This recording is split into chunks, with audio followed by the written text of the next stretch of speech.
Many of us have been watching in horror as the revelations of nanotechnology, synthetic biology, and the attempts to cyborgize humans have been unfolding before our very eyes. In today's interview, researchers Hope and Tavon brought something to light that truly shocked me. Not because we didn't know it was all related or that it was coming, but because we now have it on paper.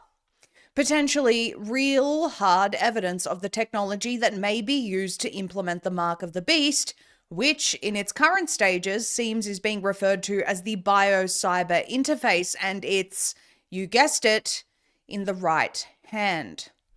This is truly world first information. I haven't seen it anywhere else, so I'm asking everyone to share this interview widely. Share it with every single person you know and ask them to consider exactly which technologies we are being introduced to, unknowingly or unknowingly, could lead to their unsuspecting compliance with this system. Digital ID is intricately linked with this, as is biometric surveillance. This is information none of us have really seen before, and this interview also includes some groundbreaking solutions which scientists have been working tirelessly on. So without further ado, here's Hope and Tavon. Hope and Tavon, thank you so much for joining us today. We really appreciate you being back here. It is so great to be here, and we are really excited to share some of the latest research with all of your listeners. Thank you for having us back, Maria. Oh, absolutely. Anytime. I am always very, very excited to hear what you two have been working on. Some of our interviews in the past have been some of the most groundbreaking that we've done. I mean, we've shown the ability of scientists to aggregate luciferase inside different areas of the body, namely the forehead and tails of, rodents. We've shown that the plans of the Internet of Bodies, the Internet of Things, how this all relates to the injection agenda and transhumanism in general. And I mean, this agenda is accelerating so quickly. I don't think that people truly understand. It's not only accelerating quickly, it's been around for a lot longer than a lot of people have realized. We're talking decades, and that's because they've been hiding it, but there's a group of people, not just us. I mean, there are some phenomenal scientists out there who have been using microscopes to uncover things that we weren't allowed to see before. And so this is like the real evidence right in front of your face that's really bringing it out and disclosing this to the rest of humanity. They've been going full steam ahead, and now we're discovering what's been done to us. So, but this particular episode, I want to make sure everybody knows that while we will show you some of the latest research of the bad stuff, there's been some incredible breakthroughs on like getting nanotechnology out of your body, turning it off. So please be sure to stick around for the solutions part, because we just want to cite some other people's work about the breakthroughs, because there is actually hope.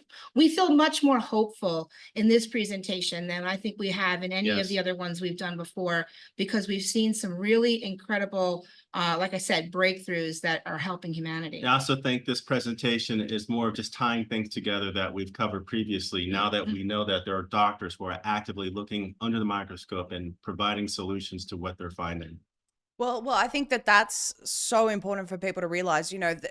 It's really funny how this whole thing has happened, because when we all sort of collectively, or the ones who weren't afraid to, started addressing what's in the C19 injections, what's in our food, what's in our skies, we sounded like a bunch of crazy people to those who were too afraid to look into this. But once you look at the track record of, the transhumanism agenda, start reading into the papers, start looking into graphene oxide, start looking into how they say in their own words that this is a miracle semiconductor that's going to power up everything, and we need to, have graphene in everything. This is crucial for the Internet of Bodies and the Internet of Everything. And you look at the connections with the satellites, and I mean, all of their published works when it comes to this stuff just confirms what we've been looking into. And I'm so grateful for you guys and all of the people who weren't afraid to look into this, because what it means is that we can present solutions. Now, this is all obviously still in the early stages, but people are looking at it, people are getting results. And so this is the hope of it. Initially you may seem like, oh, why are you talking about this weird stuff? And then all of a sudden, oh, humanity has a solution. So I'm grateful that you guys weren't afraid to do it from the beginning. Yeah, we felt, we love God, And we feel very, very led and driven by our creator to Yes. do this, and to just in these moments, take away some time from our busy lives to try to put this information together to help anybody else that is seeking for some answers and who has the ears to hear and the eyes to see. Wonderful. Well, I know our audience really enjoys the information that you two bring. You're incredibly well researched. You have a presentation for us today, so let's get into that. Okay, well, we'll call this one Human Augmentation, a New Paradigm of Evil. For the summary, so they've been experimenting on all humans for decades with nanotech, synthetic biology, parasites, programmable bacteria, and much more. We'll talk about microscopes and what they don't want us to see, molecular communication and nanotechnology of the industry. There's a big conference happening in October.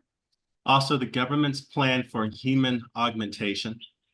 And then we're going to put it all together, the nanotech, the graphene, the bacteria, the yeast, the parasites, venom, EMF. We'll talk a little bit about what we're calling the white paper wars. You might find that interesting. Finding nanotech in the vax versus the unvax. A lot of people are talking about that. We're going to explain why. Quantum dots and contrasting agents. Also, the EU's new entry-exit system for kiosks for biometrics at all major airports starting in November. And also breakthrough solutions, orgone for grounding, chelating nanotech out of the body. And we do have a blog post that we'll send you so that you can link this to the video with tons of links and videos and everything that we're referencing here as usual, so that people can go and look these things up for themselves. That's great. So I'm already excited, but the EU new entry system, it's fascinating because all countries are implementing something like this. The US is not far off as well. So they are all, you can see this approach, digital ID, everyone's introducing it this year. They want it finalized. Social media bans for certain ages because you need to verify your age by the end of 2024. Entry exit systems, biometrics, everything is happening. It looks like they want this all in place by next year. Yes, the EU is starting something. You know what? I forgot to put this in these slides, so let's make sure that we don't forget to talk about this. It's just a link to the UK.gov website announcing the EU new entry and exit system that will be implemented on November 4th. Yep. And basically what they're saying is that they're spending a ton of money to set up kiosks at every single major airport going into all of the European countries that you have to go through and give your biometrics in order to enter any country in Europe. Right.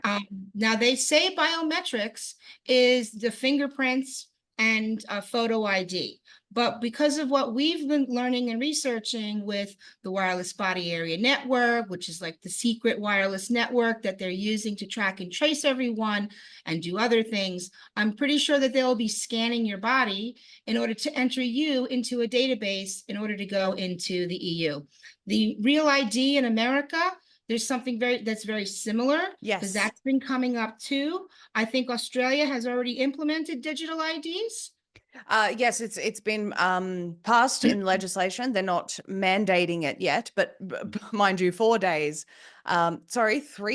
after they passed the legislation, someone went to renew their electrician's license and he was told, no, you can't without a digital ID. And he said, hang on a minute, this is a voluntary program. Now, granted, after several days of arguing with them, he was able to renew his electrician's license because the government in their own legislation says you cannot mandate this.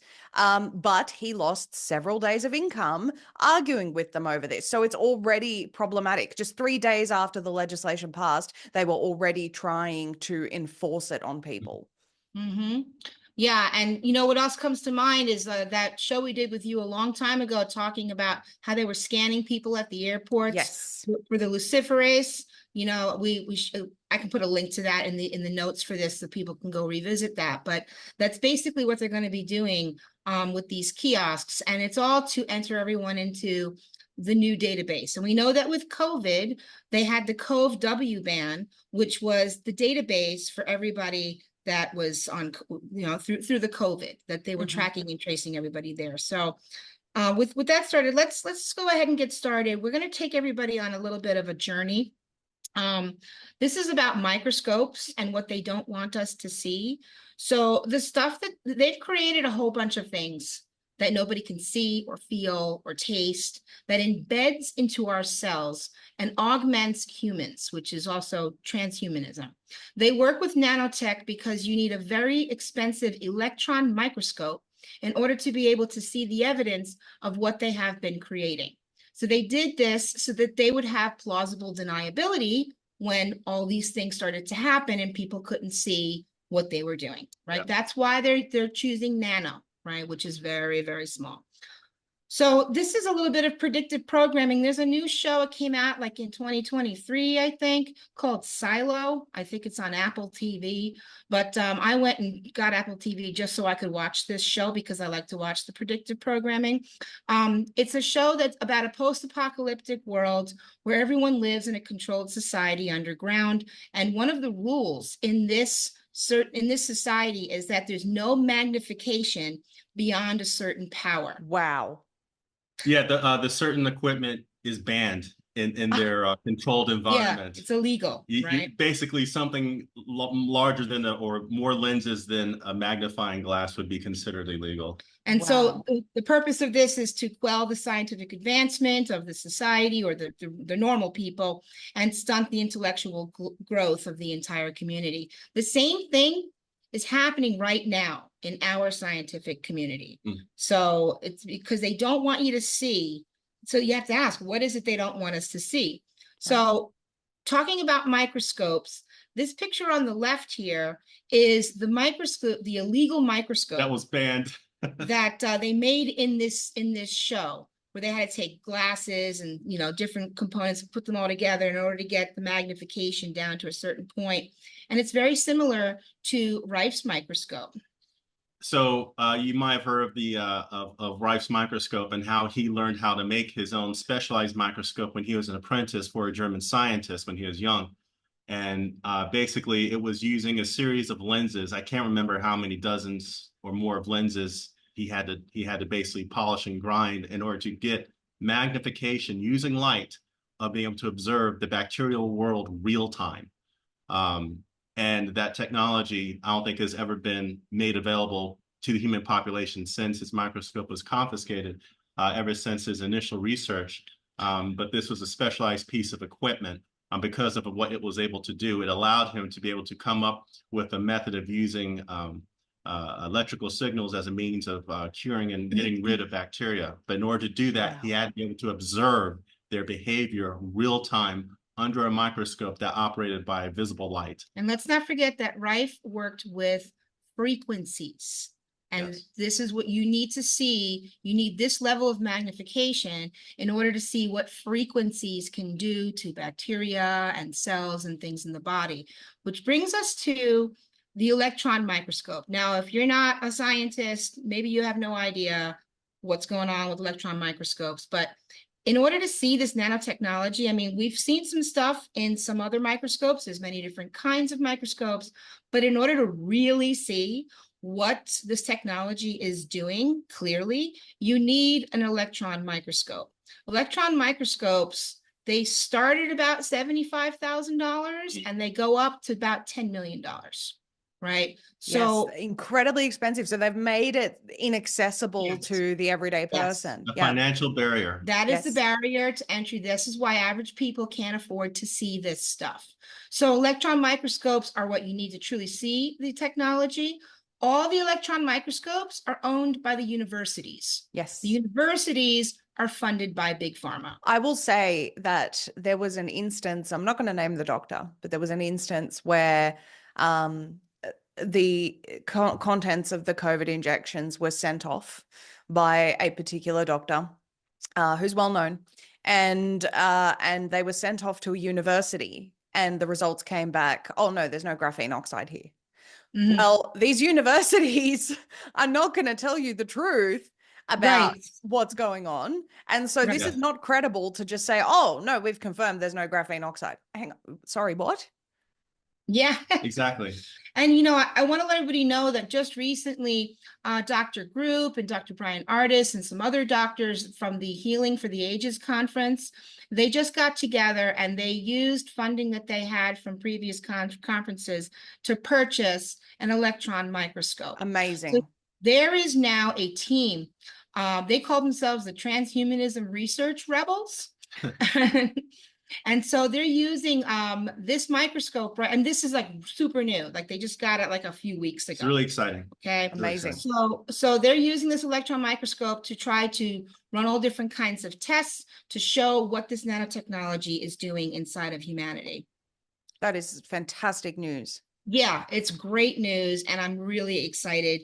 You should definitely go check out the most recent Healing for the Ages conference. It was absolutely incredible. There was so much, and we'll put a link to it in this presentation as well, because they've done some great work. And this is just, we want to honor the work of the brave microscope army, as we call them. So in addition to them, these are the other researchers in recent years that have gone out of their way to take the hardware they had available to them and to actually let's see what we're actually finding when we take samples out of volunteers and people, and to see what's actually going on here. We have the work of Dr. David Nixon, Dr. Anna Mahalsha, of course, Lakita Columna team. We have Matt Taylor, Dr. Lee, Maria Chrysler, and see, all of these people have done all this great work with the equipment they have access to show the different phases of transhumanism. And this is what we found over the last couple of years based on their findings. The phase 1, they've seen the quantum dots lighting up in the blood. They've seen self-assembling. They saw hydrogel formation. And then they saw synthetic red blood cells. That's pretty new. Yeah. So now, in addition, they saw nanotech inside synthetic parasites. We're also referring to the work of the latest conference that Hope just brought up. So they saw tech inside synthetic parasites, which also dovetails to the work that we were pulling up in previous presentations, dealing with using bacteria and single-celled organisms to perform robot functions. Mm-hmm. As mentioned, as one of the universities, E. coli being the backbone of the fourth industrial revolution. This is, if I can just pause you, Shimon Yanowitz, dear friend of mine, also was some time ago, he was highlighting the importance of bacteria, yeast, and E. coli in all of this. And so it's all sort of coming together at this point. Oh, yes. Yes, and the fact that they're finding this under microscope is no longer just something that, well, maybe that's what this is. Now that we have actual professionals where they have parallel fields in the industry actually researching this and doing for the greater good, finding these things and coming up with solutions that will tear these things apart. That's what we've been looking for the whole time. Yeah. So now we have, they're also finding nanotech releasing venom payloads based on the very same platform you just mentioned, Maria, combining these things together. So, and just, you know, I didn't have enough time to get to venom and venomics. There's a whole study called venomics, which is they've been studying venom for a long time. So what they're doing is they put venom inside of nanotechnology, the industry as the payload, and then they put the stuff in you, and then they can beam that with the frequency to open up the capsule, the poisonous payload later, release the venom into your body at any time that they want. Yeah, so people might think that this is really out there, but I remember when Dr. Brian Artis did the Watch the Water thing with Stu Peters, and you know, a lot of people criticized that, and you know, whatever your opinions on this are, you can't deny the insane amount of purchasing that these people did of these sea snails, essentially, that carried this venom. And one of the side effects, which I thought were absolutely fascinating, that Brian Artis identified of this, I can't remember the exact name of the sea snails, but one of the side effects. Yes. The cone snail, yeah. Yes. So conotoxin, one of the side effects that he found was, and I don't want to misquote it, but being unable to accept facts, or being unable to accept the truth even when you are presented with facts. It's literally a listed side effect. I found that mind-blowing. Yeah, he covers this in this conference as well. there's so many things that venom does inside of people's bodies, and Mhm. they are manufacturing like huge container ship full of this venom, and they're using it in skincare products, right, which goes right into your body. It's not good. It's not anti-aging. It'll Right. get you in the ground quicker, right? But it's not anti-aging. So yeah, they're finding all of these things in addition to bee pollen. Bee pollen, they're seeing this under the microscope, is destroying So nanotechnology. that's why they're attacking the bees, apart from the fact that they're essential to the ecosystem. That's another aspect. Exactly. It pulls into different things that have happened over the years that didn't seem to make sense, right? And Right. also ivermectin destroying nanotech structures. We've shown you that in some previous presentations. Yep. And then nicotine, EDTA, and DMSA also destroying nanotech. And also removing the heavy metal components from the body. Yeah, you want to think of those components as building blocks. Nanotech is building blocks. I want to Although, add one more to that list, if I may. When I was researching a very long time ago, and I wish I still had the paper on this computer. It was a different computer. And I was looking into hydroxychloroquine. Actually, I wasn't. I was looking into studies on graphene, and the scientists were saying we just cannot destroy this stuff. It's indestructible. And Mhm. then they found that there is a component of hydroxychloroquine which obliterates the nanotech. So this is why they went obliterates the graphene, sorry. So this is why they went to extreme Yeah. lengths to ban hydroxychloroquine. I know there's a complete ban. There was a complete ban in Yeah, Australia. it obliterates it. It shuts down the nanotech. It breaks it apart. It just doesn't make it work as well. It makes it harder for them to get a signal on it, right? There's all different ways that this nanotech has weaknesses. So Yes. something that Dr. Ely said, Dr. Henry Ely said in the conference that we just attended, he said that the building blocks are the weakness. So nanotechnology needs their building blocks in order to work, and the building blocks is the weakness. So if Right. you can figure out how to target the building blocks, you can disassemble, dismantle, destroy the nanotech. And that is why we have done our presentations over the years. Maria, is when you look at the components, you realize what part is synthetic, what part is living.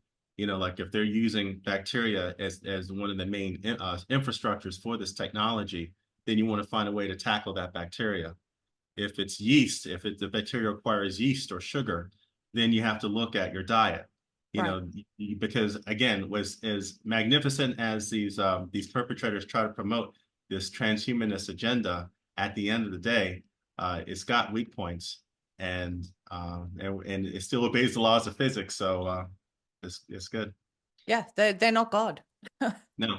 Yeah, and I'm sure you've seen this. I don't know if you reported on it or not yet, but Yes. the recent long-term study by the Korean and Japanese scientists, this is Dr. Lee here in the picture, they took the COVID vaccines and they incubated them to recreate conditions in the human body, both short-term and long-term, and found nanotechnology developing. This was a real-time, the name of the paper is Real-Time Self-Assembly of Visible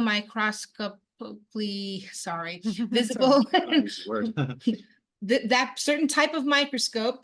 It was visible under that microscope, artificial constructions in incubated specimens of mRNA products, mainly from Pfizer and Moderna, a comprehensive longitudinal study. And this is important because it was a long-term study. Yes.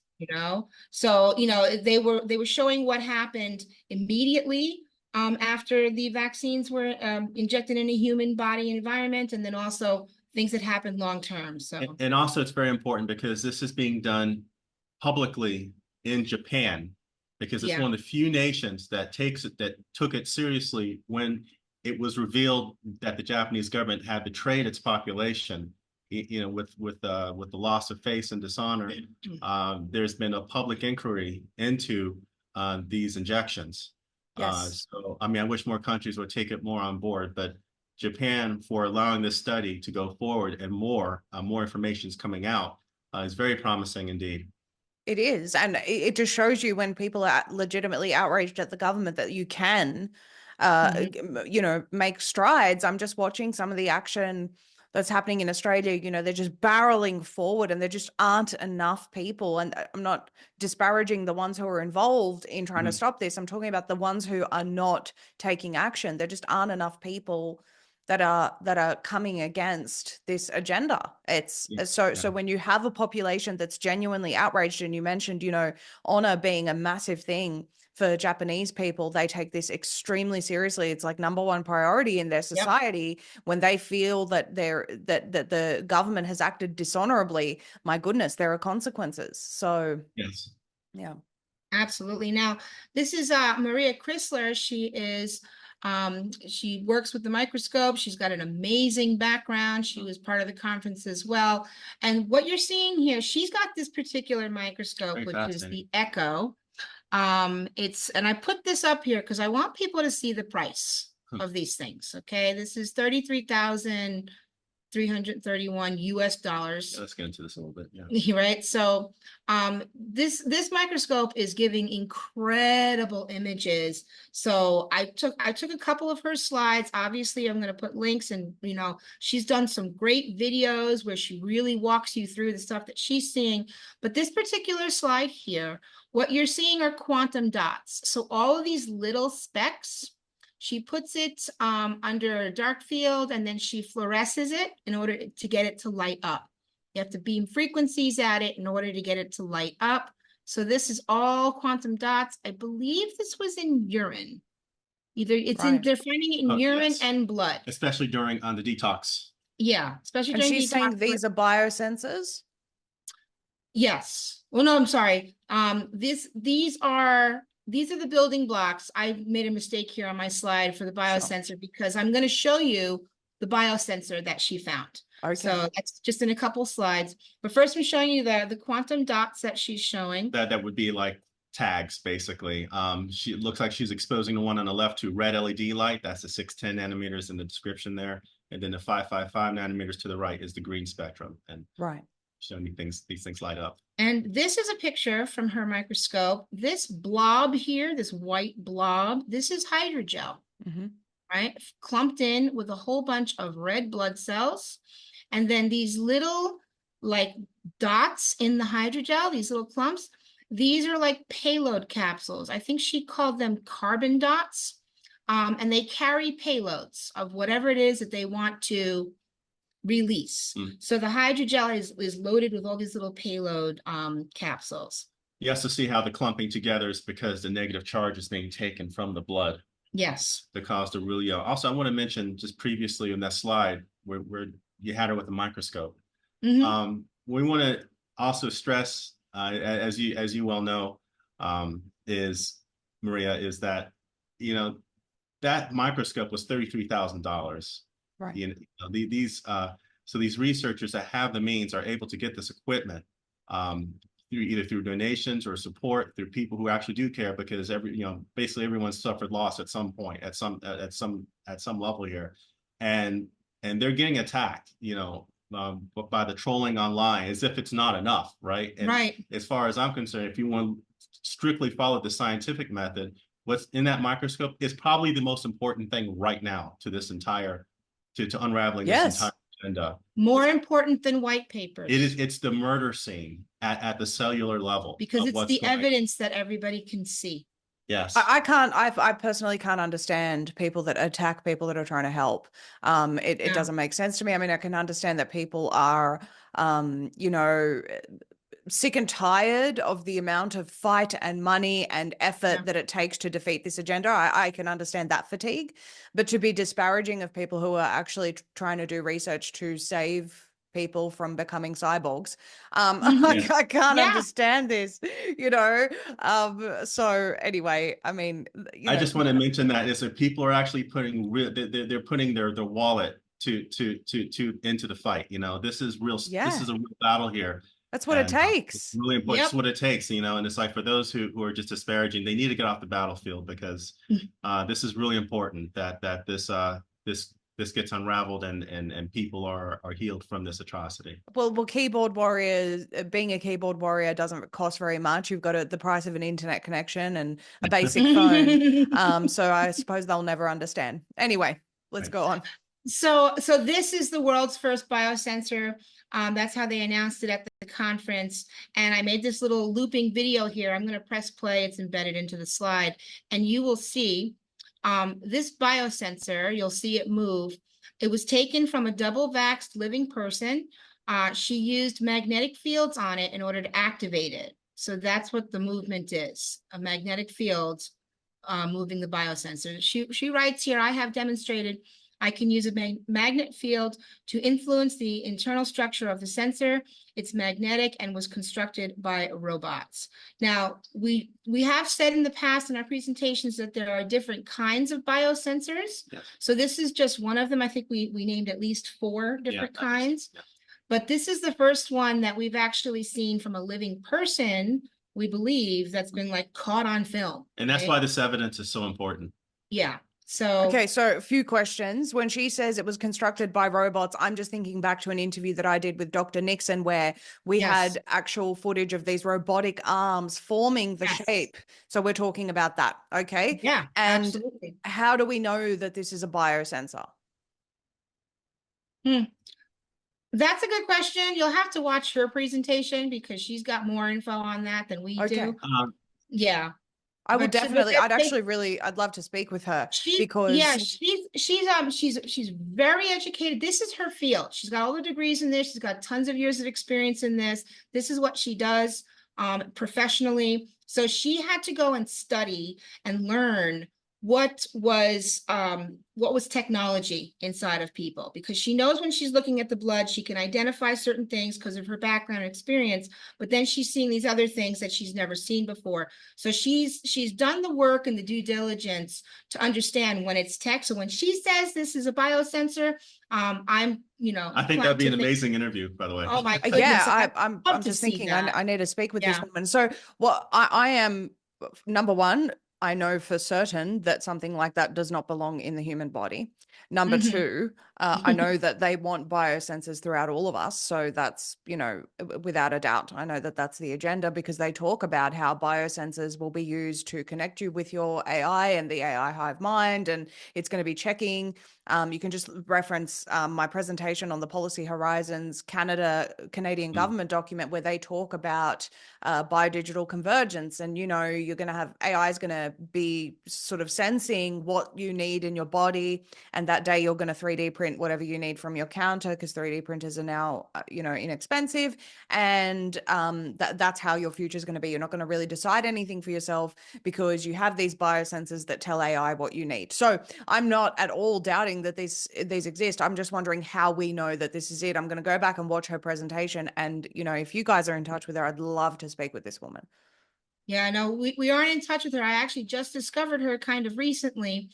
She didn't really come out before, but she's one of the people that's on that team of rebels. The Amazing. transhuman. Yeah, she's one of the people that's going to be using this electron microscope to run tests on transhumanism and what they're finding in the blood. So this is a C19 injection, injected person's blood that we're looking at. Yeah, Yes. it was actually one of her relatives, is what she said, who had 2 shots. So the person's alive, and this is coming from living blood, and she was able to get this sample and capture this with her. This was captured on that microscope that we showed you. It's a pretty incredible microscope.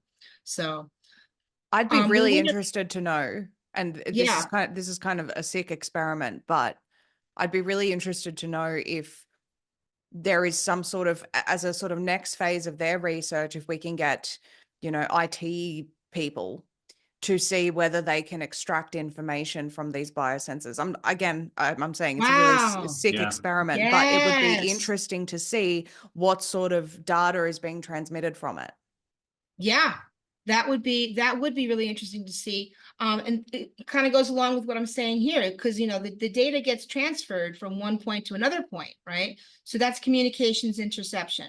So we're just trying to bring this into a holistic view to show people this is how they're targeting the entire population. They're using communications interception on all different kinds of levels, Yes. including molecular communications, how your cells talk to each All other scales. on all scales, wireless communications, the wireless body area network, communication industry, just in general with all the cell phone towers and everything else, and also media communications, just, The propaganda and the lies. and the lies and the censorship. And Yeah. so this is just from the cybersecurity world. This is called the man in the middle attack. That's what they call this.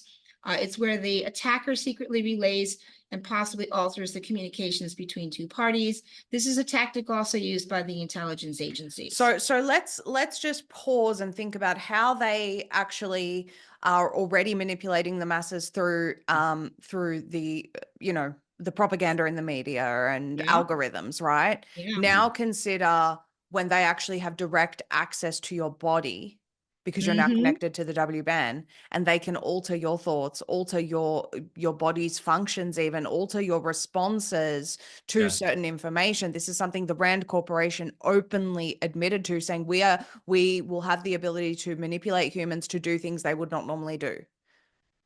Yes. And we're about ready. Tavon's going to take over in just a bit because he's going to talk about this molecular communications nanotechnology conference that's happening at the end of this month. Great. In October. But going back to Maria Chrysler's amazing slides, she's caught molecular communication in action. What you're seeing here is a bee pollen cell, and this is something that happens called macrophage. This is how a cell opens up and excretes something that's information that another cell will then take up. That's how cells communicate with each other. So she's catching molecular communication right here in action, which is absolutely incredible. So with that said, so you guys know that this is a real thing that happens with our cells in our bodies, let's talk about this conference. Okay. Well, so there's a conference coming up in Milan, Italy, this month on the 28th to the 30th of October, 2024.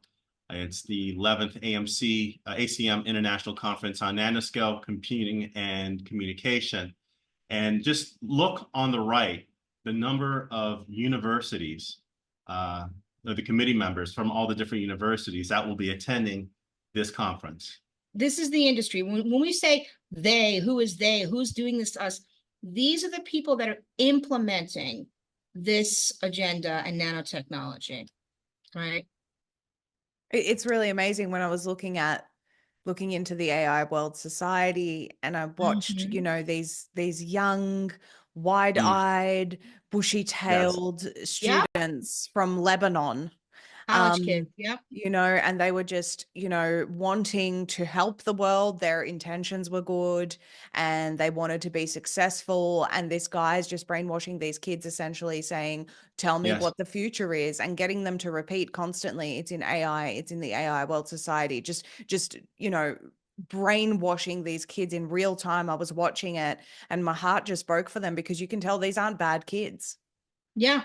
No, they're not bad kids, but it's like they need a paycheck too. Yep. And they're the bright ones who put in the time and commitment to go through academia.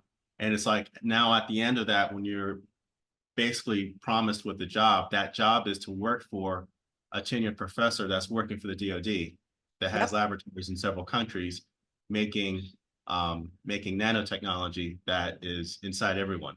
And then you're discarded because AI takes over, or that it's just drained you of all your knowledge and all of your talent. And now it's in a computer and we don't need you anymore. There's a certain level of innocence that comes from ignorance when you're a college kid, right? Yep. You don't have all that, you haven't been beaten up too much yet in life, right? So it's like, at what point does it enter the mind of one of these 18-year-old college kids that I'm making nanotechnology that's destroying humanity, and that's wrong? Like, at what point does that happen? I mean, and that's the other part that's really hard. We might think, oh, it's a bunch of, old white men in a secret society that's doing this, but it's actually, they're getting the college kids to do the research. Yes, implement they are. it. Yep. Your college kids. I mean, parents, do you really know what your kid's studying at school? right? You should start asking them. You should start asking them and look at their textbooks. See what they're talking about, right? All of these Mhm. professors, they function on, unless they're working directly for a corporation, they function on grant money. Even the ones in the conference that's coming up.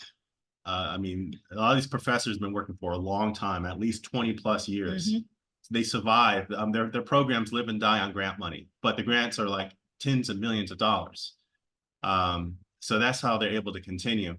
I guess the reason why I'm bringing this up is as I'm about to go into this paper, we actually read, when we do citation, we actually read these papers. Yeah, he spent a lot. He spent a We lot of don't, time reading this paper. and we're starting to notice that some of these frontline doctor researchers that are coming out with what they've been sharing under the microscope, they've been trolled with people online slamming them with hundreds of links Yeah. to white papers, as if that's not, you get beat to death with white papers. Right. But I think it was Dr.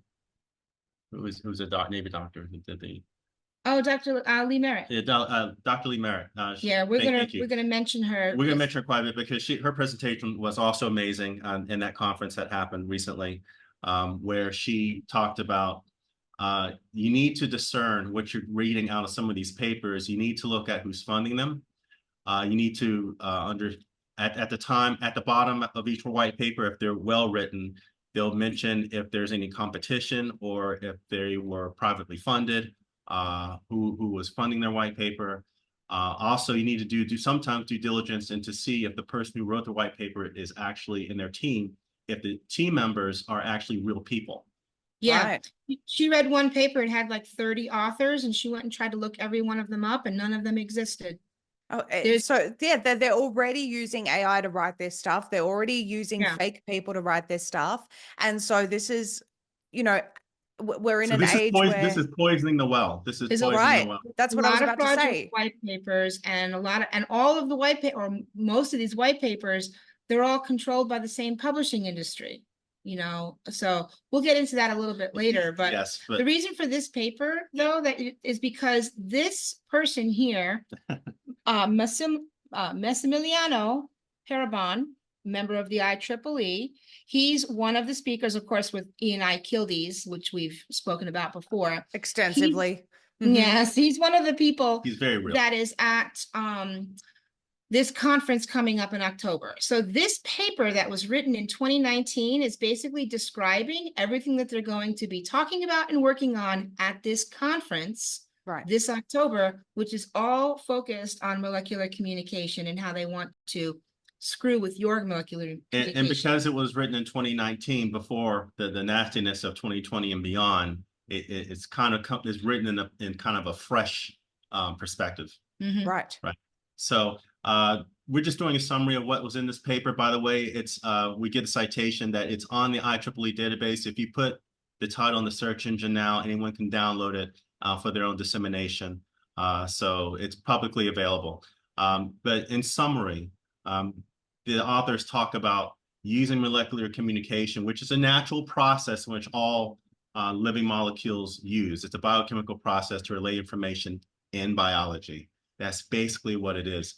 But they're using the advancements in wireless technology and actively researching molecular communication as a paradigm shift and using the technology to communicate with human beings, for their transhumanist agenda. Now, the primary application, like in a lot of the succeeding papers after this, is how this can be used to address human health. Yeah, the perspective of all of this, in order for it to be digestive, even in the academic community, is it has to be for human health. We know it's not for human health, but that's the angle they pitch it at.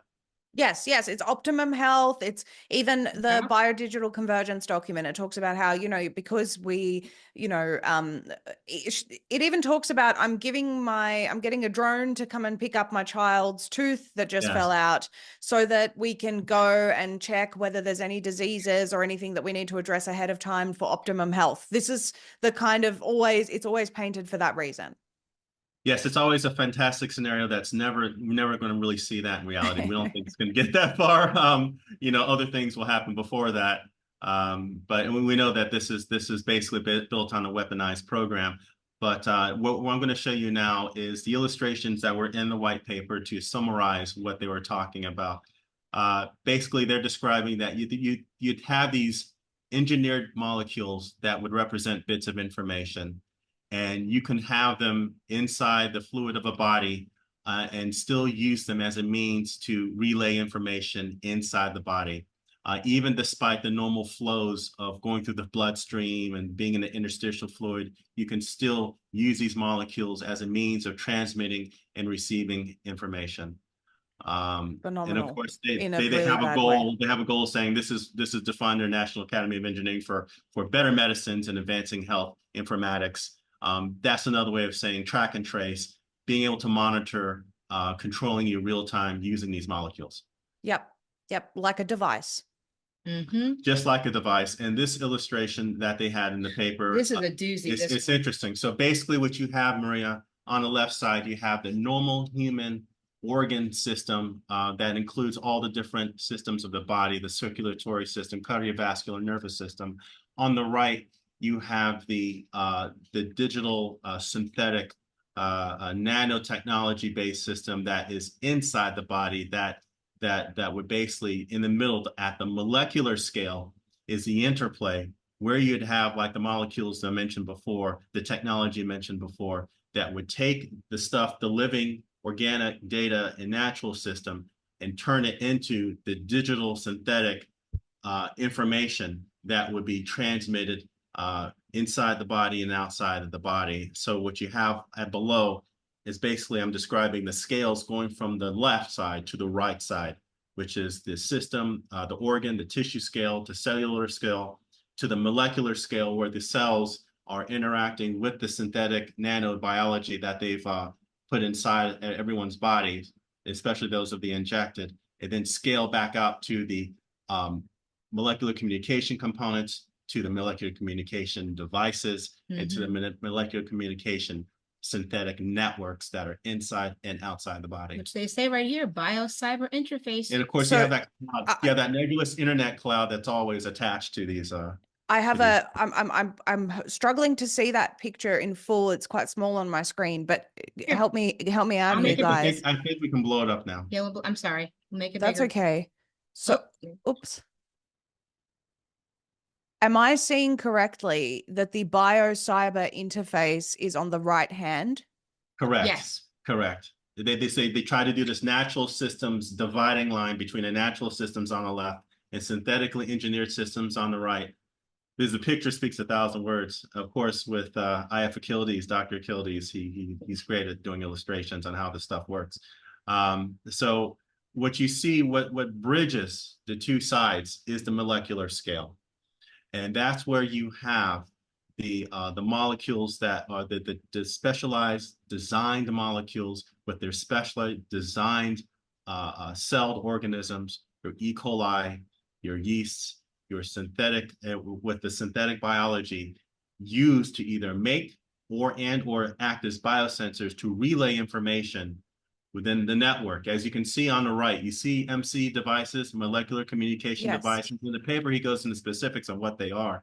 Basically, these are the genetically engineered E. coli bacteria that have something in them that makes them do specific tasks, or they would have real robot systems inside of the E. coli that are acting as sensors, that make the E. coli act as sensors. The question becomes, how do you have something completely artificial inside bacteria? And that's where you can go into all these different directions of what's possible with this technology. I'm literally looking at this, guys, and I'm saying this is the revelation of the mark of the beast system. It's there right in front of us. There is a bio-cyber interface indicated on the right hand. You can see that it goes up the right side of the body. It does, we have forehead markers there as well. So at any time it could interchange, I guess, between the two, but they've chosen the right hand itself to be the bio-cyber interface. That is absolutely a bombshell graphic. I need to look into that specific thing a lot more, but what you are witnessing right now, the people that are watching this, is the literal mark of the beast system in front of you. Yeah. Yes, and what's, I guess what's important in that, Mark, also, Maria, is the to mentally and I guess spiritually accept that this is the norm, that this is normal, Yeah. that it's okay to have this in your body. It's okay not to resist, but to just, take this as just as you would a Fitbit, you know. Well, I'm just thinking about, because this is something, when I think specifically on the mark of the beast, it's something that people will decide and choose to get. So they could very Yes. well Right. be building this system now so that when the time comes to choose it, it's not an overtly, you know, it's not something that people aren't used to. It's not something that people will feel like is a huge leap forward. So they're Yeah. getting people used to this sort of stuff so that once you're used to having your bio cyber interface on your right hand, it'll be really, really easy to just go that next step. That's how I'm seeing this. And I'm glad you brought that up, because what's always stuck in the forefront of my mind through this whole thing with COVID and transhumanism has been, free will. God gave us free will, and God wants us to choose using our free will. So to think that we've got the mark of the beast and we didn't even know it because it was just done to us without our knowledge, that's not necessarily the case. No. I firmly believe that you have to make that choice to do it. But we all do have nanotechnology in us. Yes. If you've been in any place in the planet where there's a chemtrail, there's nanotechnology in us. In fact, if you look at the diagram up on the left, when it looks at the source of the different systems, and I'm looking at the second one, the biome gut brain drawing, This where it one shows right the here. source, and it shows the esophagus. The Food. source is always from the outside, but look at that. It's like that's obviously from the environment, right? And they have an injection Those are there too. great. Like they clearly Yep. tell you an injection is one of the Yes, the source sources. for one for the circulatory is the injection, and the other sources are ones for from going to the esophagus and then the nervous system. It's an electrical stimulus. Those illustrations are put in there. Wow. Yeah, and the microbe, the gut brain connection. Mm. Do you talk about that as well? Well, in the paper, they go into specifics. I had to summarize into a few slides, but basically it describes how intensive research is being done into, like the other university paper I keep bringing about E. coli being the backbone of the fourth industrial revolution. This bacterium is probably one of the most explored research by all these universities. Bacterium that keeps coming up in these papers is because they can program this thing to do all kinds of different tasks, including relaying information, and especially to unraveling the secrets. They're trying to research ways of understanding communication, probably to also intercept communication between the gut and the brain. Yes. Because we know there's a nervous network within the gut that some say is even more important than what's going on in the brain because of its importance. So I can just chime in there on the number of people that have cured depression, anxiety, various other mental health issues by changing their diet, by fixing their gut microbiome, and bringing it back to a balanced level. There are, I mean, again, this is anecdotal, but there are even many studies to that effect as well, because there is that connection. And so it makes sense that as they attack the food that we eat as well, yes, that's changing. It's not just people going and getting injected. It's also the things that we ingest that's changing the human being. yes. So this is to bring awareness to how that's happening. Yes. Wow. Okay. This is sick. Yeah. Yeah, when you think about that, so this is the scale they're operating at. Now, towards the end, there's a small slide talking about some of the weaknesses. Actually, I'm not sure if that might not be in there or not, but we'll see. These are just the four different, in the paper, they mentioned the four primary experiments and some derivation of these four, where they're using to understand more what they can do with molecular communication. And it happens that three of them are dealing with bacteria. So the one on the left is an experiment where they were able to send a signal between two bacteria, like one's the transmitter, one colony, it transmits a certain molecule. Then this molecule travels through this channel, this fluid channel, And the receiver is another colony of bacteria that receives those molecules. And when they do, they change. I think in this particular one, they actually fluoresce when they receive the molecules. So, and this is why when we mention luciferase or others are looking at things lighting up either in people's blood or on their skin, you're probably looking at one of several different types of technologies or implementation of something that glows. So that's one experiment. The other experiment on the right is an earthworm experiment where they subject this earthworm to a bunch of probes and needles along the length of the earthworm, because its nervous system is literally a solid line of conductive nervous tissue, like a cable. And they're basically sending signals to through this poor earthworm to try to get the reaction time, the signal pulse width, because the earthworm nervous system is something they can use as kind of like an analog to the human nervous system. So this is another experiment they use continuously, was sending signals through the earthworm experiment. And one on the lower left is a fascinating one. This is dealing with optogenetics. And in this particular case, the computer is sending a light source pulses to a vat that contains bacteria. And so this bacteria has been programmed or trained to take these optical pulses of light. It doesn't have to be visible, by the way. You know, light can also mean microwave or terahertz frequencies. All right, can take light and turn that light into, they say a proton, but it's actually a hydrogen atom. And that hydrogen atom will change the pH of the fluid that the bacteria colony is in, making it more acidic. Right. That's what happens if you start adding hydrogen within that fluid. It becomes more and more acidic. So, I mean, that also starts, and again, this is written in 2019. So we have to start thinking about some of the things that people are experimenting with, having their pH altered with what's happened recently over the last couple of years. So that was another, and that's that whole point is also to show that they can affect change within something that's under study by measuring its pH, the change in the pH. Okay. And then the last one, the one on the right, is again using bacteria that's within a hydrogel matrix, and this hydrogel matrix is attached to a gold electrode, and the bacteria or these things would act as transmitters or receivers of information or molecules, and that will turn into an electrical signal that will be picked up by the gold electrode. So could that be what we just looked at up here on this slide with the hydrogel and then these payload capsules inside of it?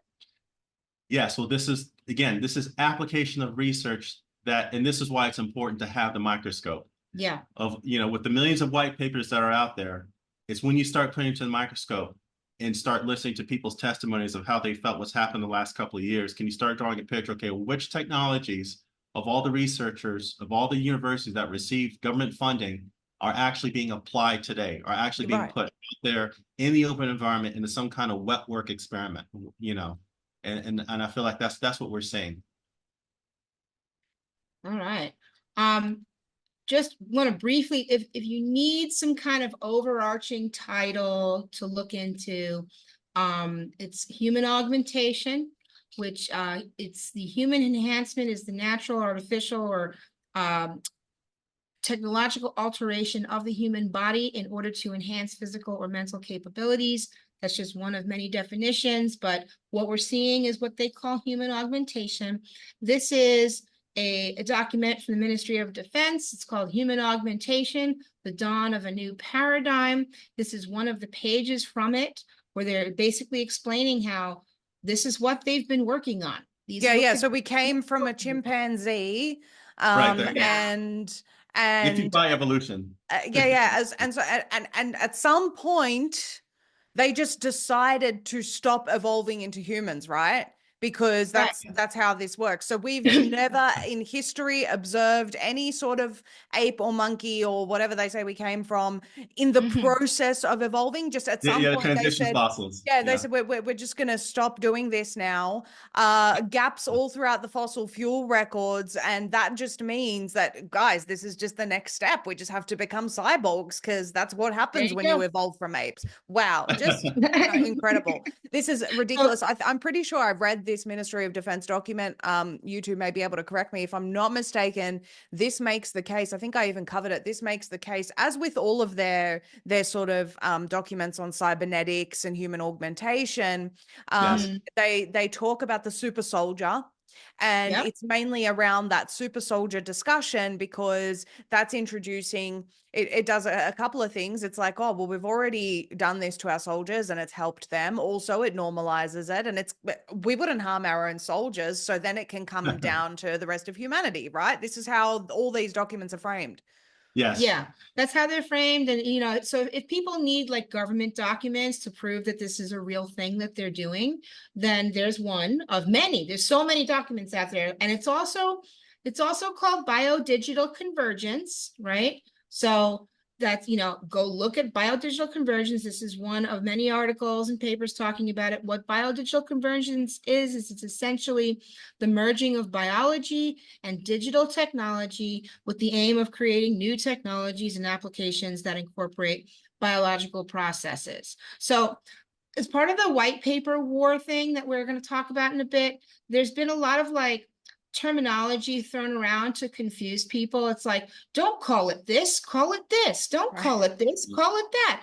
Everything we're talking about here, this is what it is. It's transhumanism, it's biodigital convergence, it's human augmentation. There's many different names for it, but Yes. they're changing humanity and they're using nanotechnology to do it. Okay, so this is us trying to put it all together to try to help explain how this all works together. Okay, so we got 3 columns here. The first step is the building blocks. So we're going to put together the nanotech, the graphene, the bacteria, the yeast, the parasites, the venom, and EMF, because again, is it this? Is it that? Is it the other thing? It's all of it. Choice E. And this is how they do it. First, you need building blocks, which are transhumanism building blocks. These are some examples of building blocks: heavy metals, quantum dots, nanotech, GMO yeast, GMO bacteria, synthetic parasites, cesium-137, hydrogels, microplastics, and there's many more. Those are the building blocks, right? They put those inside of human bodies, and then they are activated.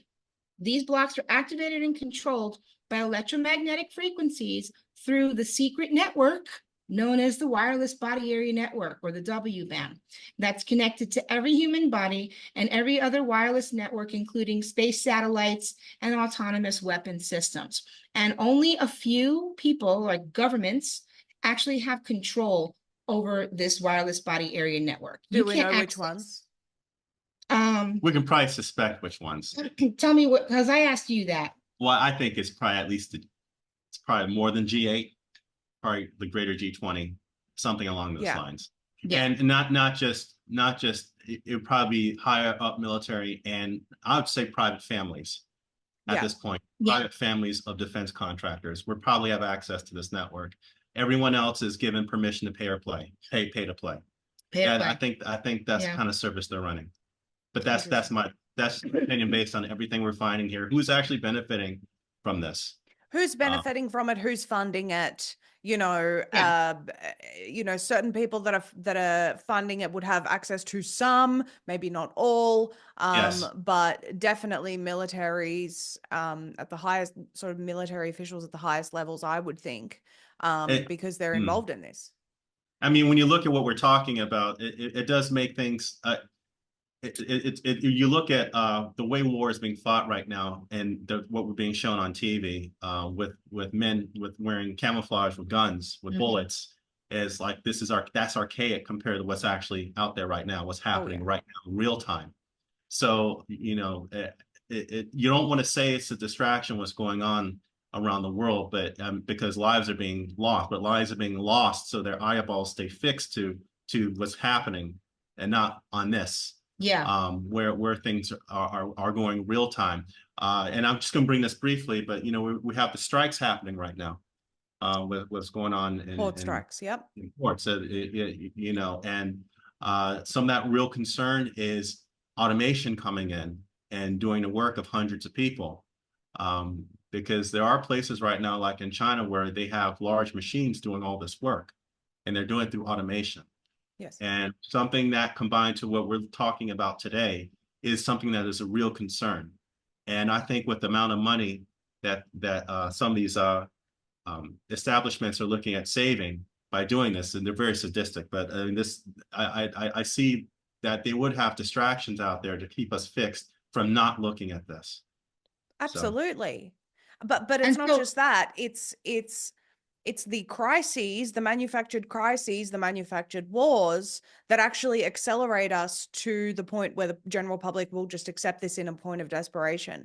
Like they'll just accept a digital ID because they now can't access their bank accounts because there's been a cyber attack and we need to protect against it with their digital vaccine, like the WEF says. Or, you know, they are so desperate for food and the government breadline's there and they say, oh, well, you need to give us your biometrics in order to eat today. You know, whatever the case may be, this is the life, the situation they're manufacturing in order to get people to the point of desperation. Well, they will accept anything because desperate people will literally beg for help, whatever Yes, it looks like. exactly. and so to continue putting this together, so you got the building blocks, you got the W-band or the secret network to activate the building blocks with EMF. Then this is all done through Tesla phoresis, which causes the building blocks to grow structures inside of your body that can be controlled by an outside force. Different frequencies send commands to different building blocks, instructing the nanotech to cause things like turbo cancer, all kinds of disease, release payloads like venom, mind control. We did a whole neuroscience presentation with you showing how that's done, and also death. We're going to show you. So let me just, sorry, Hope, if I can pause you there, just on the payloads. I want people to understand that if you haven't seen yet our investigation into Ido Bachelet of Bar-Ilan University in Israel, please go back, because this man, this top scientist that partnered with Pfizer in 2015, all the way back in 2013, was talking about how they can release these robots. He can fit 1,000 billion robots into one injection, and they can either pre-program them or even in real time program them to release these payloads to cure cancer or help someone with paralysis or whatever the case may be. Now, what do you think happens when someone like Pfizer gets their hands on that technology? Well, maybe Ido Bachelet's intentions were actually pure. I don't know the man. I can't say what he was doing when he was bringing this out to the public, although history would show that generally they do that to normalize these things. But I don't know him and I can't lay a charge against him other than he's partnering with Pfizer, one of the largest criminal organizations in history. So there's a red flag. But what do you think that someone like Pfizer would do with this technology? What do you think that vaccine manufacturers are going to do with technology that can be programmed, as per Ido Bachelet's own words, like an Xbox controller? They can release whatever payloads they want to quote unquote cure illnesses. Well, we see what those cures look like now. They look like turbo cancer. They look like sudden death. This is a reality. Yes. Yeah, and there's, when I think of releasing a payload, for me, that's my answer to the sudden deaths, people just being totally fine and then all of a sudden just dropping, right? Some of the things that we've seen at these concerts where they put a frequency out on the crowd and people all start having heart attacks. And they just die. And they just die. Or it could be a slow release. It could be like, how many people have gotten diabetes since the administration of these shots and things? So there's this has been my theory, Hope. When I spoke with Todd Callender and Lisa McGee, when they found this database of all the different illnesses that can be programmed into someone who's had the injections in real time, it can be programmed or pre-programmed or whatever the case may be. I thought, oh my gosh, they've devised a plan where they can, through a staggered approach, kill people in different ways without them realizing this all links back to the shot. Because we realize, but others wouldn't, because one person has cancer, the next person has heart problems, blah, blah, blah, blah, blah. I'm like, the spike protein isn't this intelligent. Something else is going on here. Exactly. Yes. Exactly. And I'm going to bring that up in just 2 slides, actually. Okay. The kingdom of bacteria. So I wanted to show everybody, if you haven't seen, this is just a 1-minute clip of this video from Rice University. You've probably seen this before. This is Tesla This is Tesla phoresis. It's the directed motion of self-assembly of matter at a distance using the near field energy of the Tesla coil. It's a phenomenon that they term Tesla phoresis, and you're watching it happen here. So just picture those little granules there. Those are nanotubes. Yeah, graphite nanotubes. Those are graphite nanotubes, but this is the nanotech. And then they do stuff with different frequencies, and they're showing it actually self-assembling into wires. Do you know how many video games, and we were talking about super soldiers before, I confess I really enjoy playing video games. And I've played Call of Duty in the past, and you see this pre-programming of these, cyber soldiers creating alternate realities, and there's always graphene, always graphene lattices in the background. You see even oh gosh, I can't remember the name of the altered carbon, the graphene lattices. It's just everywhere. And then we've even got, artists that have released this stuff. I think Lady Gaga was another one that had all this graphene, black goo. They in their minds, the future of humanity is controlled through graphene, and it looks, so many of their music clips and shows have this process sort of, in the background subliminally. Yes. Yeah, I mean, we first saw this video years ago. 3 years ago. So. I mean, three years ago or something, and it was like, wow, so I just wanted to show this because it's a real visual for anybody who hasn't seen this yet. Because when we say stuff like this, that they take building blocks, they throw EMF at it, and then it causes these things to build in your body. This is it in action. That's just an example. And that's just one platform, this is just one mode. Yeah. So this is a real breakthrough that came out of that conference. This is Dr. Edward Group. He put an incredible presentation together. I just summarized it here in this one slide. Weaponized GMO yeast. They have genetically modified yeast or brewer's yeast to produce toxins and proteins and put it in everything. An operation from the CIA in the 1960s commenced to get everyone addicted to sugar, alcohol, and white flour. The food of yeast. This is to feed the bioweapon of GMO yeast to carry out their main nanotechnology systems. The nanotech in the body is being produced by the yeast. Right. This is converting your body into a system that they can control through frequencies. Here's some of the things that yeast can do. It's a test bed for CRISPR-Cas9 technology or gene editing. Yeast is used with graphene in the human body. Yeast produces diseases such as Alzheimer's, diabetes, turbo cancer, and so much more. Yeast can produce proteins such as spike protein and venom inside the body. Yeast can produce heavy metals in the body. Yeast can be controlled by EMF. Yeast can produce microplastics in the body and hydrogels. Yeast can carry different nanotech inside of your cells like a Trojan horse. Wow. So he has a huge presentation with slides and everything. I'll put the link That's here. why we really...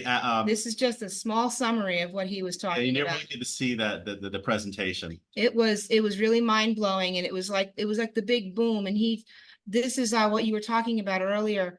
The Department of Energy has a database of 470,000 pathogens that are patented and for sale to other countries. They're using GMO yeast to create all these pathogens.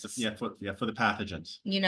To create these diseases from Zika, Marburg, Dengue, name any disease and you can trace it back to the Department of Energy. And I just want people to think about that. The Department of Energy. Why would the Department of Energy have this database of all these? We're not talking about a Department of Health. This is a Department of Energy because it's technology. Yes. It's technology. Exactly. And I did a wonderful interview with Lisa McGee where she talked all about the research behind this. They call it the kingdom of bacteria. And so it's just there, as you said, they want to kill us, but what can I say? Yeah. This was another incredible presentation that was put on by Dr. Henry Ely at the Healing for the Ages conference. Now, what he did was he went and he got a the most recent college textbook that teaches you all about quantum dots in medicine, so that he could read it. Try not to fall asleep while reading it because it's very dry and boring, in order to understand how quantum dots work, so that he could figure out how to dismantle them and how to fight against them. So you have contrasting agents used in medical applications are filled with quantum dots. You know, like if you have to go for an MRI scan Mhm. or like some kind of radiotherapy, you have to take this fluid, and they're filled with that kind of Have they technology. always been? Maybe Probably, Okay. probably. because the whole point is for them to show up on when you scan the patient.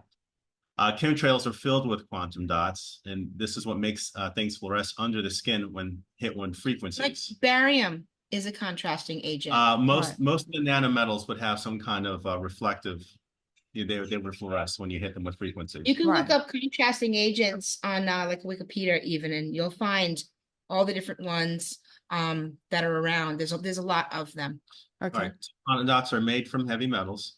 General Electric produces contrasting agents with quantum dots. Why? Because they're semiconductors. They also have a semiconductive property. Quantum dots can steal all of your electrons, and that when things are in your body and they take your electrons, just through biology, you lose energy. You feel Well, tired. this is why what Dr. Mahacha was saying, they're stealing your life force. Yes. Yeah. And Exactly, people this is didn't how. necessarily understand that at the start. It's like, no, this is feeding on your energy. This is what it's doing. Yes. Yeah. Quantum, and in this book, in his presentation, he shows you the book as well. You could buy the book too and read it. But in this book, it literally describes how the quantum dot captures your electrons. It steals Wow. your energy. So this is just backing up what Dr. Mahasha was saying. Okay. And quantum dots embed into your cells and incorporate into your DNA. Yeah, they Yeah. they dig right in. There's you know. So with that said, that we've seen a lot of like, well, they're finding it in the vaxxed and the non-vaxxed. And Mhm. I just want to bring this to everybody's attention that nano.gov, the National Nanotechnology Initiative, with I don't know how much money is behind it Most now. coming back. So It's huge. It's got a Huge. huge budget. It's been around for 20 years. Yeah. So for 20 years, they have been developing nanotechnology and putting it in the food, in the air, in the water, and everywhere else. And then they advanced their technology even more with the COVID injections, right? So yes, you're going to find unvaccinated people with nanotechnology in their blood because they've been putting it into everything for 20 years. I will And say though that prior to the rollout of the shots, a lot of the pathologists I was speaking with or microscopy experts I was speaking with said that we're not seeing this in it. Now, my theory Yeah. this in people, my theory is that perhaps this is a shedding phenomenon. Yeah, Nanotechnology shed. I think so too. I think it's a shedding phenomenon. I think that they did an entire system upgrade. So Yeah. while this is just me thinking out loud here, right? So they were putting, they were injecting everybody. There is the shedding phenomenon, but they also did all kinds of stuff to the infrastructure. They were putting up all the new 5G towers. Yes. They were implementing all the metamaterials. All of these things started coming out at the same time as well. So there's a lot of So they different. tested on Morgellons victims prior to this. Yes. And Yes. sort of Yes. this was them working at perfecting their technology before they did it worldwide. Yes, Yes. they must have come to some conclusion that compelled them to say, well, okay, we have to go through with the injections. Yeah. And again, I just want to address also the thought that, well, it makes no difference if I got vaccinated or if I didn't take the shots, right? It makes no difference then, right? And it's like, that is not, I don't believe that to be true.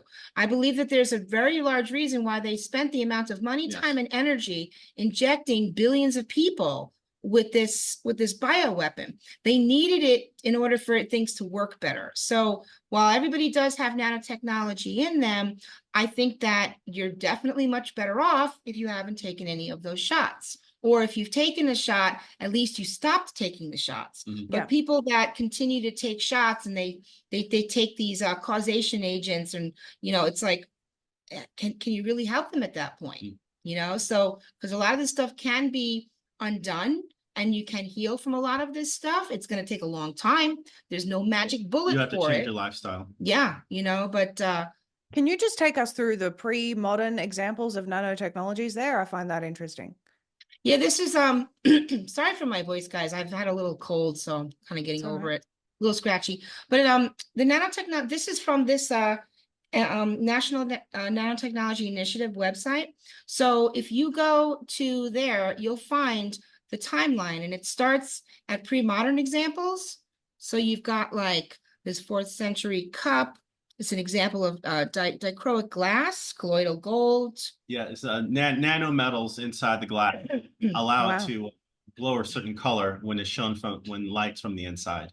Yeah, so Pretty Wow. cool. and I just have a little screenshot of that here, but if you go to the website, it takes you through nanotechnology from the very beginning all the way through, and when they came out with quantum computers and all of these different things. It's all on this website.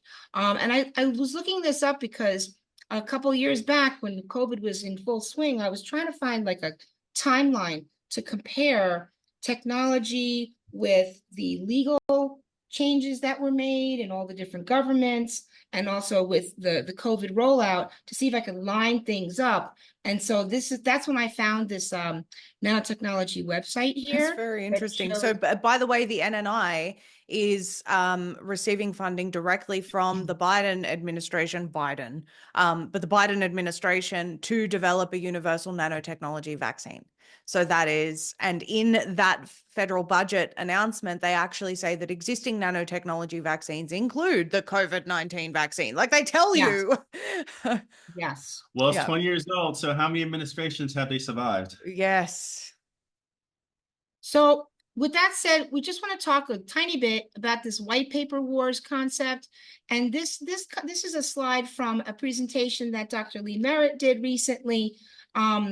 She was quoting Yuval Noah Harari. We all just adore this guy, don't we? Right? Mm-hmm. Censorship no longer works by hiding information from you.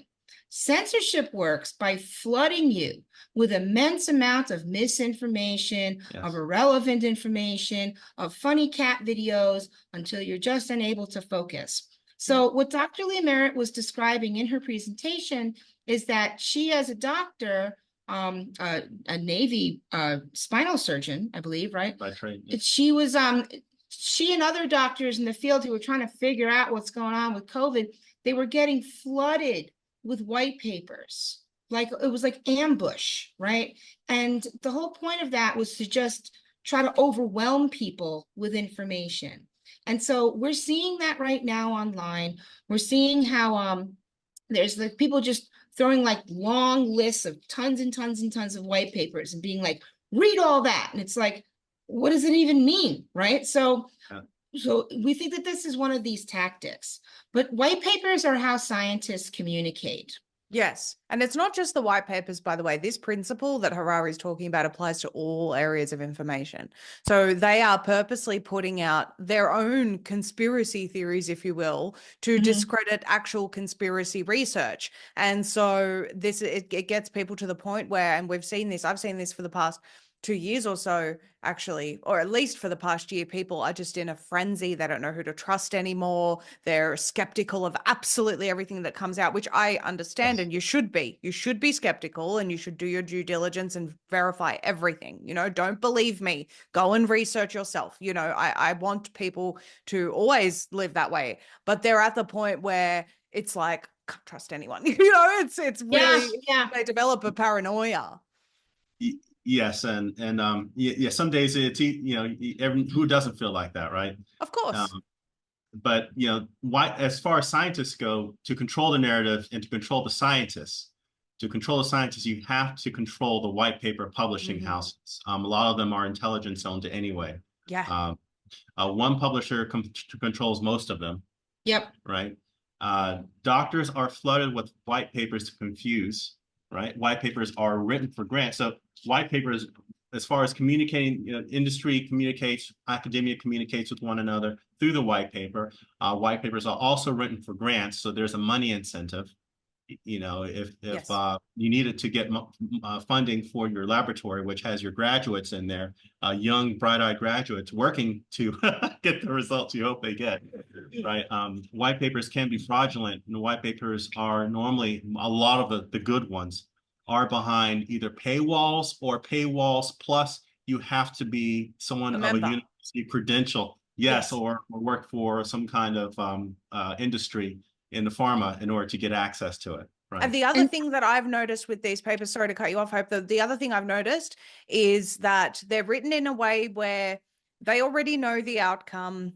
yep, Yes. It's there to yes. convince you that this is the way we need to go. And by the way, give us your money. Like, that's what it is. Dr. Lee Merritt gave, I'm just going to read a little from my hand notes here from her presentation. She gave a little bit of the history about how white papers came to be. So she said back during World War II, Charles Galton Darwin, who's the grandson of Charles Darwin, and Alexander Fleming, they went to the British government and they basically said, we really need a better way to publish these scientific and medical papers because we don't know what the German and Japanese governments were doing. So the British government owned the largest publishing for medical papers in the world at that time. It was called Butterworth's. It was also owned by MI6. So the intelligence agencies owned all of the medical scientific publishing white papers at that time. So then Springer Verlag came to be. They merged like the Springer company with, I think it was the German company, and everything is published by them. And this was back then. So they're all owned by the same publishing company. They're all controlled by the same publishing company. And the first editor of all of those papers, all those white papers, was Robert Maxwell, Ghislaine Maxwell's father. Wow.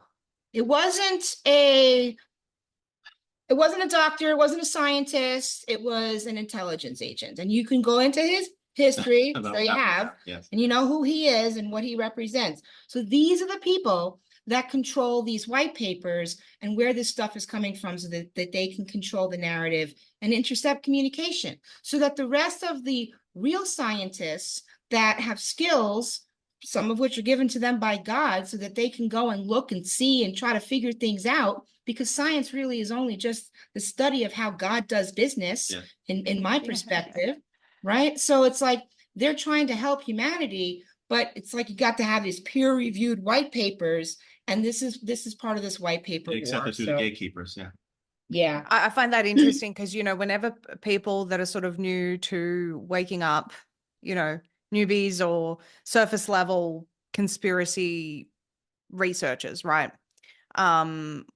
And I'm referring to, you know, sort of mainline conservative media, if you will.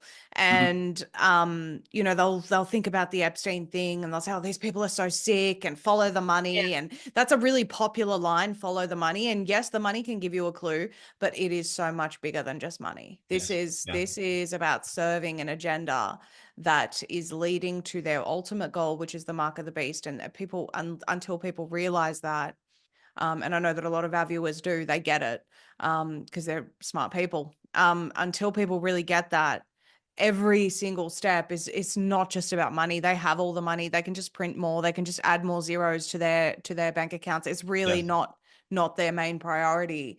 And when people think total control, they don't understand why do they want total control? What is the point? It is to get us to this point. You have intelligence agencies, and yes, they do these, you know, disgusting things and do horrible things to children and everything, but it is all serving a much, much greater picture.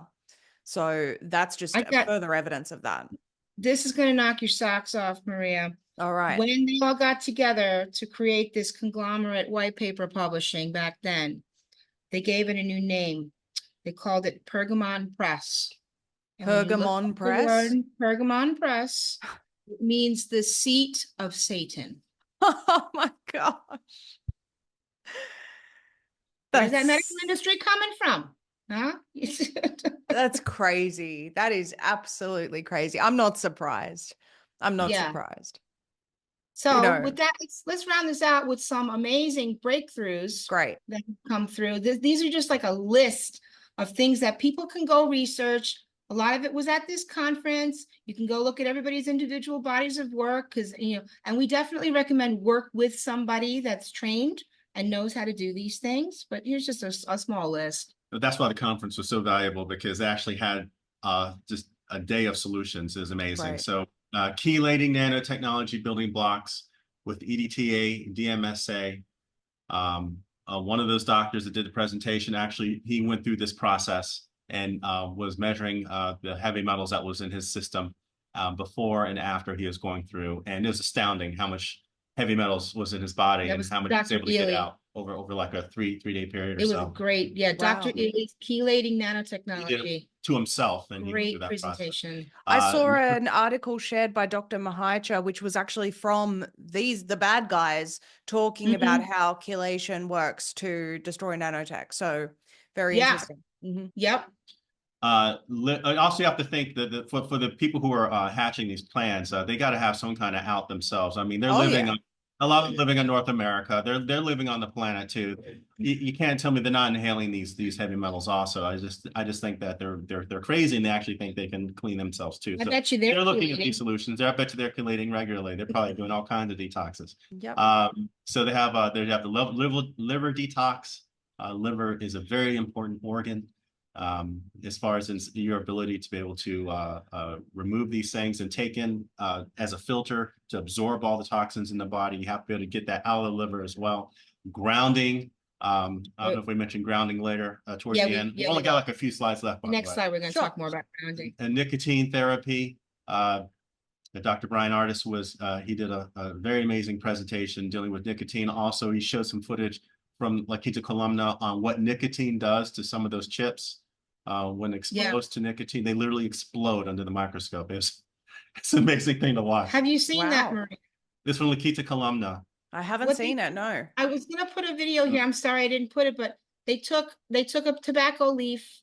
They put some hot water. They made like a little tea out of it. Tea. They took a drop of that and they put it onto a slide that had all this nanotech on it. And you watch with your own eyes, and it was like a landmine field. It blew up all So of the nanotech. just to be clear, we're not telling everyone to start going out and smoking a pack a day. This is different. No. This is different, guys. I just encourage people to just do their research and look into it. See and look at the findings. Understand about receptors in your body and all these different things, and take a look at other people's studies and results, because there's some interesting stuff out there. So Have you guys Also- got a link to the conference? yes, Okay. yeah, we're definitely going to link to the conference. All right, we'll have that in the show notes for everyone watching, so they can go back and watch it. I'm gonna definitely do the same myself. Yeah, some of these things are just Bee incredible. pollen also has near miraculous abilities to be able to help remove and to isolate the technology inside the body as well. Yeah, it's called I think it's called propolis, bee pollen. So anyway, there's like bee pollen supplements that you can take, because it actually, there's great studies on that as well. So Okay. And in addition to that, we have the EMF protection that we focus on. Now, if you turn off the EMF, it stops the nanotech from capturing your life force, because you're basically not giving it any energy for it to assemble. Nanotech doesn't work well in an alkaline environment, so you want to keep your body not in alkaline. And as we mentioned before, just the existence of the technology in your body over time makes your body acidic. So you always have to kind of watch that.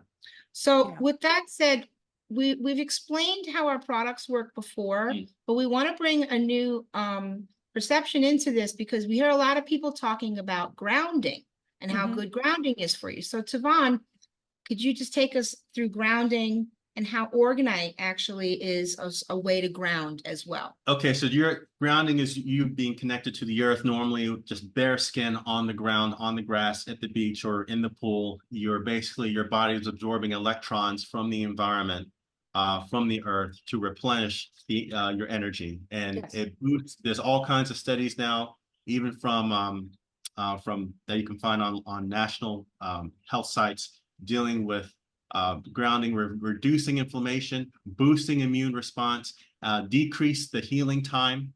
And basically it comes down to the tissues that touch the skin, that's touching the ground, actually physically draw electrons into the fibers of the skin. the paper I actually cite, it goes more into that. I wish I could. There's a whole study on grounding, whole presentation on that. So wound increases decreases the wound healing time, prevention and treatment of chronic inflammation. If you have chronic illness or chronic disease of some sort, it reduces that, reduces the response of that, and also reduces the uh, the illness Autoimmune of diseases. Yep.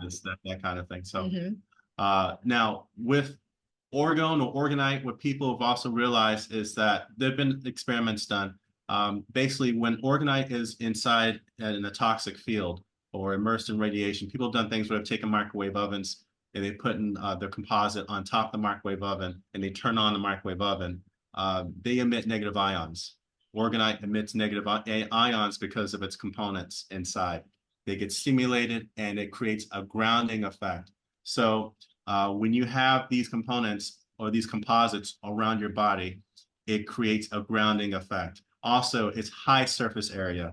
These composites have a high surface area, which means it absorbs a lot of the RF energy that's around the body. So you feel more relaxed and basically we had a couple of emails dealing with pain reduction. One having he had knee surgery and he had a sleeping pod around his knee, and he tells us that the pain has gone away. So we had Wow. pain reduction. We also had one last week where a customer had a husband that had sleeping problems like sleep apnea, or snoring very loudly, and basically having problem with his breathing while he's sleeping. And she would put the sleeping pod under his pillow so that just to see what would happen, just anything to because they've been married for years. And she said that within the first night of him doing that, his sleep apnea symptoms had gone away. It was subsiding. Wow, that's amazing. And she left it on for like 2 or 3 days. And again, it was like he didn't have those problems. He doesn't know this is going on, by the way. She takes the sleeping pod, removes it from the pillowcase, and then within a day, within a 24-hour period, when he goes back to sleep, so the second night, all his symptoms come back again. Wow. And then so she put then she put the sleeping pod back, and the symptoms subsided. Yeah. And so her doing this experiment for her, and we get emails like this all the time. It was for her, it convinced her that indeed, I mean, these things our body is subjected to all kinds of stimuluses during the night. And depending on what's inside your body, things with your toxic load, some of them more influenced by others. I used to have problem. That last email really influenced me because I used to have a lot of problems with sleeping, especially things like shortness of breath or losing my breath and snoring and almost like sleep apnea type stuff. Mm-hmm. Now, fortunately, over the years, since we've been actively changing our lifestyle, I don't have those problems anymore. But it hit a nerve in me when a customer shared with us their experiences with a loved one. So I wanted to share that also. That's And amazing. people are saying too that one thing you can do, which will be really important for your health and really important for setting you up so that you can chelate these things out, is to sleep while grounded. Yes. So Right. there's all different kinds of grounding systems out there. You can't really just go run to the beach every single day, as much as I would love to do that in order to go grounding. So that's why I think that's another reason why our sleeping pods are our #1 bestseller. We've got like 4 or 5 of them just scattered all over the bed at this point, because it grounds you while you're sleeping. And it Right. allows your body to get recharged so that you can get good rest and you can boost your immune system. So that's just one of the many benefits. And also, I want to talk about the phone as well, because when they have grounding mats to put your phone on, Yeah. because the phone is what activates this network of EMFs inside of that technology in your body. So Mhm. you really should never have your phone on your body. And if it's not on, if you're using it, or if it's an emergency, and if you're not using it, it should be on some kind of grounding mat. So the phone shields that we create is a way to ground your phone as well. You stick those on your phone. So just think of that, the charge plates as well. You could use them for many different things, but you can also put them underneath your chair to ground you while you're sitting in your chair at your Oh, desk. okay. So it's not just for, preserving food. I always thought that they were more for those types of things, but it will actually help you personally while you're sitting. That's great. Yeah, Yes. we've had a lot of customers that have come back with all different kinds of amazing, wild testimonies of different things they're doing with our products and how it's making differences. And I think that the grounding is a real part of it. So, yeah, so these are the things that we've got: the sleeping pods, the charge plates, the phone shields, the Listen, pendants. sorry, I'll just say I have a friend that has ADHD and has had Mhm. amazing results from grounding. So Awesome. this is super important. We have a neighbor who Yeah. had a child with ADHD, and we gave them a bunch of our pendants as gifts, and the child would hold on to the pendant Mhm. and totally calm down. Wow. And it was absolutely incredible. So there's something really, there's something real here. Our business, our stuff is so in demand. It's awesome. We thank God for it. We've had so many customers. We've helped so many people. Yeah. So we just wanted to say thank you, Maria, for giving us the opportunity to put Yes. together these presentations so that we can share this knowledge with everybody. And also, if you want to support Maria and the work that she does, we have a link for her here. Please use that link. So if you want to purchase any of our products, Maria can get a commission from that to keep her going strong with the incredible work that she's bringing forth as well. Well, I really appreciate that, guys. I would promote you either way, but the fact that you offer support to Z Media and everything that we do is such a blessing, and people know that they're getting very high quality products as well. It's a win-win for everyone. This is how we keep getting the truth out. So I'm so grateful to you both. I am so incredibly grateful for your time today and taking us through all of that. And I'll tell you what, I'm so encouraged because we're seeing the culmination of all of the people's research over these past few years coming together now in a real way that can actually help people. And that is exactly what we need. We need that moving forward. We need more scientists involved. We need people to consider the technological aspect, not just the biological aspect, because we're not dealing with biology. We are dealing with synthetic biology. We are dealing with tech in our bodies. And so I'm so encouraged, and thank you both so much. And again, the link for that presentation is going to be in the show notes.